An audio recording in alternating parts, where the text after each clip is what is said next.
bonjour. Le Nasdaq. Le Nasdaq va-t-il retourner sur son ATH là-haut?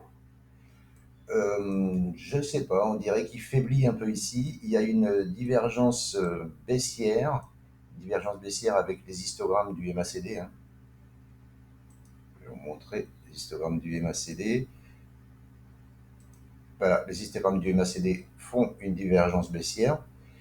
Les histogrammes de l'Ossom oscillateur, c'est pareil, ça baisse. Donc voilà, qu'est-ce que ça va faire? Pour l'instant, il y a une divergence baissière.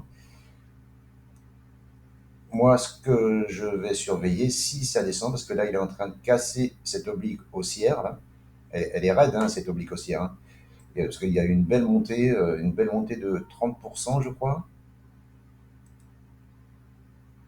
Ouais, 30% comme ça en ligne droite.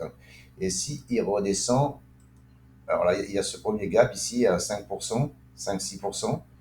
Il y a un support ici, là, à 11%, et ce gap-là, il est à 15%. Donc, voilà. Bon, ces trois niveaux-là, les deux gaps et le support, là, ici, là, 202,70, 192,34, et ici à 18,638, pour arrondir. Là, il faudra surveiller s'il y a des rebonds qui se mettent en place. Parce que s'il descendait, dans l'hypothèse où il continue à descendre, enfin là, il ne descend pas, parce que la tendance est très haussière. Dans l'hypothèse où ils reviennent là sur les 61,8, ici, il y aura les 61,8 qui seront un niveau de rebond, plus un gap. Donc s'il comble ce gap, plus les 61,8, là, je pense que là, il faudra commencer à acheter. Mais là, qu'est-ce qu'il va faire? Je ne sais pas. Donc là, moi, je reste en observation pour l'instant. Il va peut-être monter sur son ATH et être rejeté, ou passer, ça on ne sait pas. Mais moi, dans tous les cas de figure, s'il redescend, je surveillerai des achats, des setups d'achat sur ces niveaux-là. Là, il y a la SMA 200, le gap, plus ce support ici, qui vient d'ici, là, ici. Il y a un point là, support, la résistance, donc là, c'est une zone de polarité. Ici, c'est pareil, là, support cassé, résistance cassée, là, c'est une polarité aussi, et là, il y a un gap.